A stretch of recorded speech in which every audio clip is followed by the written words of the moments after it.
has he changed races?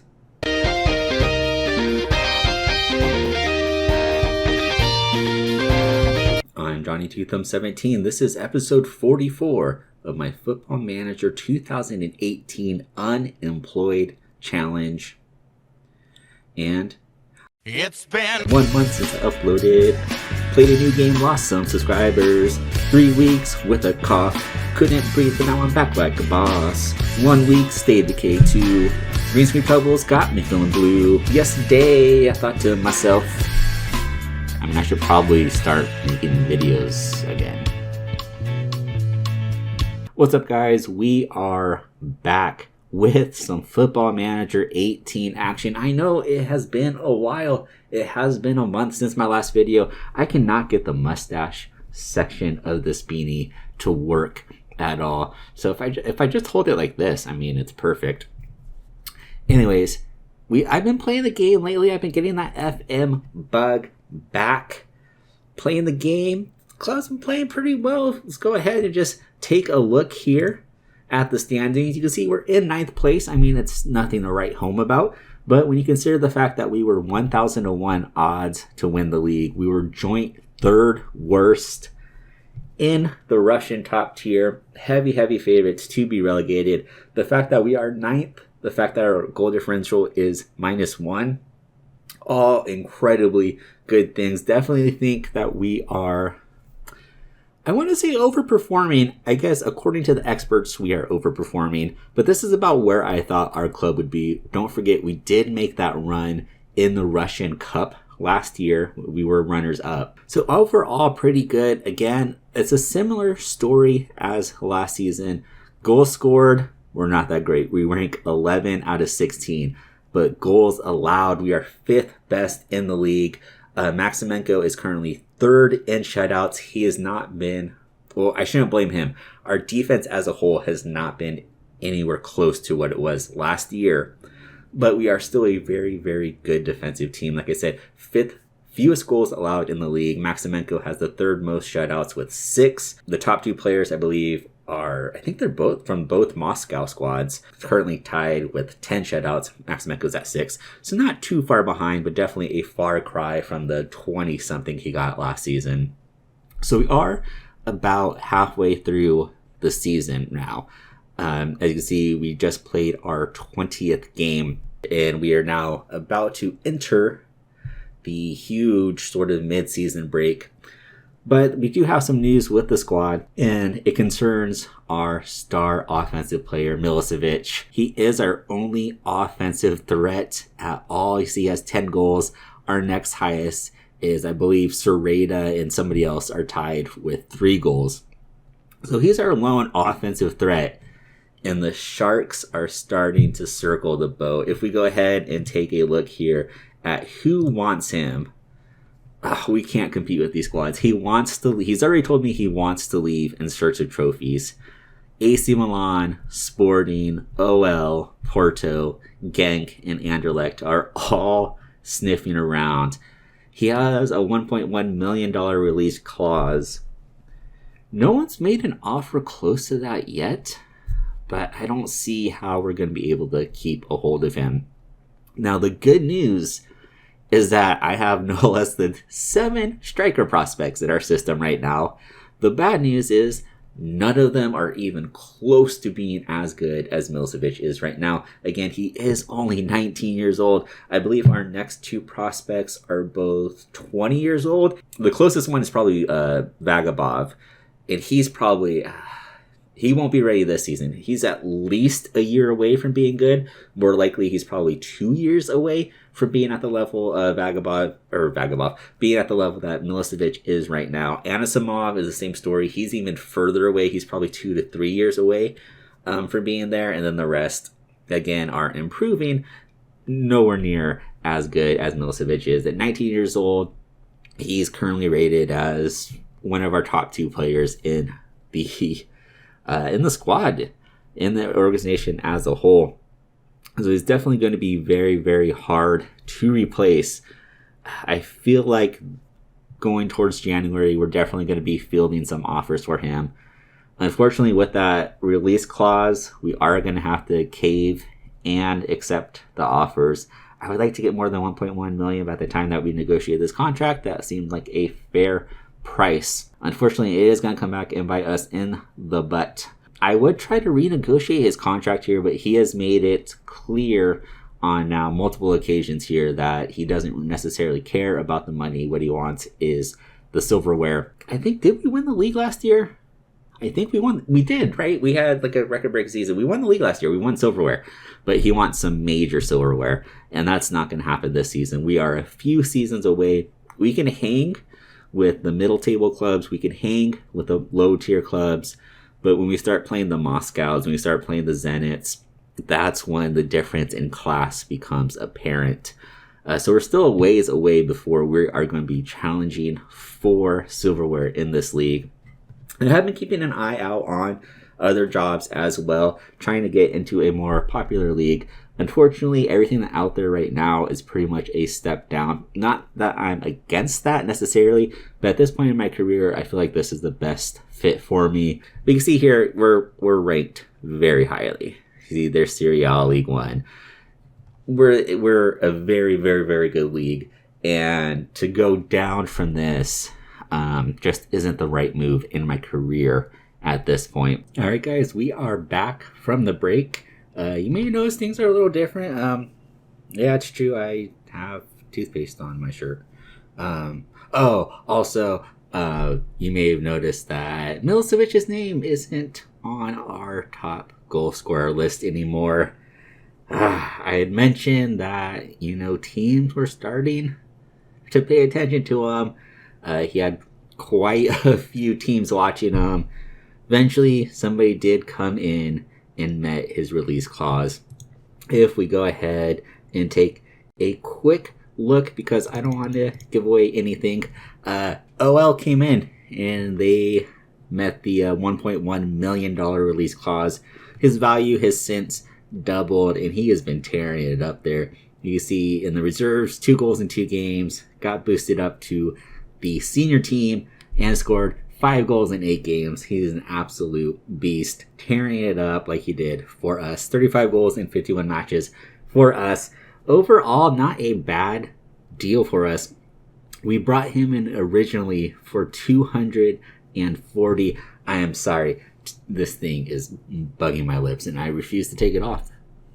It's just the principle of it now. I'm just wearing it, and no matter how much it bugs me, I'm not going to take it off.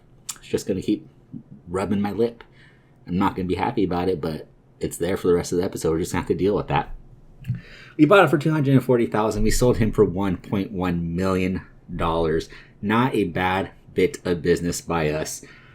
But we did just lose our only source of offense. So what did we do? Well, we brought in a pair of strikers to replace him. Now, I know what you're thinking.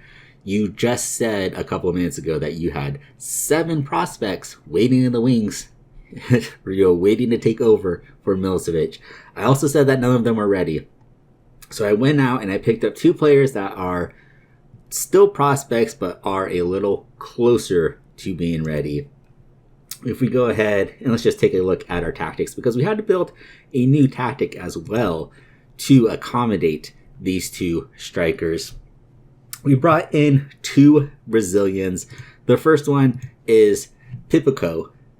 I believe Pipico? That's what we're going to go with, Pipico. Target man, 6'2", very, very, very good physical. As you can see, he's only 19. He's a little bit younger than Milosevic. Milosevic did turn 20 over the break. But he's not that far off from where Milosevic was. I believe Milosevic was like a 4.5 star current ability player. Pipico comes in at 3.5. Potential to possibly up to 5. We would like to see some things, a little higher. His heading, obviously, we want to see go up. Some of his mentals as well as that determination of 10 is not very good. But he does come with a professional personality, which is pretty nice. Unfortunately, we don't have anybody that can tutor him at the moment. So that's something we are going to have to address going forward. But he is a very good looking target man prospect. Now to go with him, we have brought in, I have no clue how to say this guy's name. We're going to go with Ailton. Ailton, ignore all these green, orange arrows. I don't know what's going on with that. It's because we just had that break. But Ailton's going to come in to partner with him. Pretty good overall. Definitely has a lot of room to grow. He's about the same ability as Pipuka. I'm going to struggle with those names for a while. They're about the same ability. Now, I'm not sure if we are going to be able to match the offensive production we were getting from Milicevic, because Milicevic was just an absolute beast. But I do have a lot of hope for these two players. So, we do have some injury issues. Artie's out for a while here. We had a decent break. We went and did a training camp in Spain. Didn't do terribly well, but we were scoring a lot of goals, which was nice to see. We're going to go ahead and give this tactic here a shot. And we're going to see what happens. In the next match, we are sitting in 10th. We're going up against Rostov, who are in 10th. Let's just go ahead and jump into that match. You know things are going well when you have number 56 and number 57 up top. So we saw a look at the tactics. I'll go real quick. We have Pipuka up top with Ailton. We have Chikanchi, Sereda, Pileli, and Sukov in the midfield. Aja, has he changed races? I believe Aja was a lot darker than that. I may be wrong. Aja, Kuz, Stanis, Adamov, and backline. Maximenko, of course, is in goal. So as I was saying, this is a matchup between two pretty evenly matched teams. Rostov, with the draw, they have moved up to 8th place, but it's very, very similar in terms of our quality. So I would expect a pretty good match. We are playing more of a countering style with this tactic, so that part in itself is not that different to what we have been doing so far this season. But the tactic as a whole is completely new. We did rework it from the ground up as soon as the transfer window opened and we brought in these two strikers. You want to see Chikanchi there needed to do better. Fortunately, we do somehow collect there. Pipoka, there it is. Yes. His first goal with the team. What a way to introduce himself. That is exactly what we wanted with this tactic. Again, just absorb the pressure, get the ball forward, hit them on the counter. Yeah, we're playing with the target man. Yeah, we're playing with the defensive forward. It's not the pure poacher that we had before with Milicevic, where, we knock the ball forward and he's just going to chase it down. We're still playing a similar sort of tactic, but the relationships between our players are slightly different. And we got incredibly lucky. That is like their second clear-cut chance, I would say. Definitely lucky to be up 1-0 here. Very easily could be 2-0. Alright, so we go into halftime. Up 1-0. You see the stats heavily favor Rostov. But we have been the more clinical of the teams, and that's all that matters. You can see 3 shots on target out of our 5, compared to just 2 shots on target for them out of 16. So we definitely have been the more clinical of the teams, despite the fact that they have had more shots and they are thoroughly dominating possession. But as always, the most important scoreline is, the most important stat is the scoreline. Got a little ahead of myself there. And we are winning that battle. So as we go into the second half here, I just realized that I had my strikers swapped. Ailton was supposed to be playing as the defensive forward. Pipoka was supposed to be playing as a target man. I had those reversed. Somehow it all worked out in the end. It might explain why Ailton wasn't having a great game. But we have that fixed now. We did make some substitutions. Ailton was, feeling pretty gassed. We bring in Vagabov as a poacher. We now have Pipoka playing as his preferred role as a target man. We also brought in Sekretov just because Sereda was not having a great game here. Pipoka now driving forward in a ton of space, has plenty of targets. Vagabov! Oh, I needed to do better there. They've dominated a lot of the ball this game, but that's what this tactic is built around. We are running a containment style of defense. Maximenko there, very solid hands. We're running a containment style of defense with this. So we're having our players, we're not closing down, we're having them absorb the pressure. We're going to take those shots. We're playing a direct style of passing. We're playing with the target man and the striking partner off of him. As Pipoka here, one-on-one with the keeper.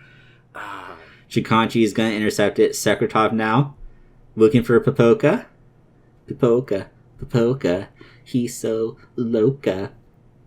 Okay, we're going to work on that song. we're going to work on it. We're going to have a song with him, and it's going to involve Loca. It might be like a Shakira remix, like Loca, Loca, Loca, Loca. Like that, maybe. Papoka, papoka, papoka, papoka. Sort of relegation battle. Full-time whistle. We win the game 1-0. You see they dominated possession. They had twice as many shots. But we were the more clinical of the two teams, and that is all that matters. So we come up with the 1-0 victory with our brand new striking duo. Alright guys, so that is going to do it. Let me know what you think of our signings.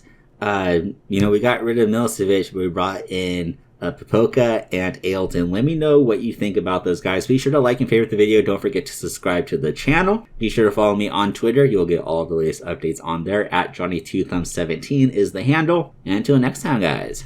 Peasy, peasy, peasy, peasy, peasy.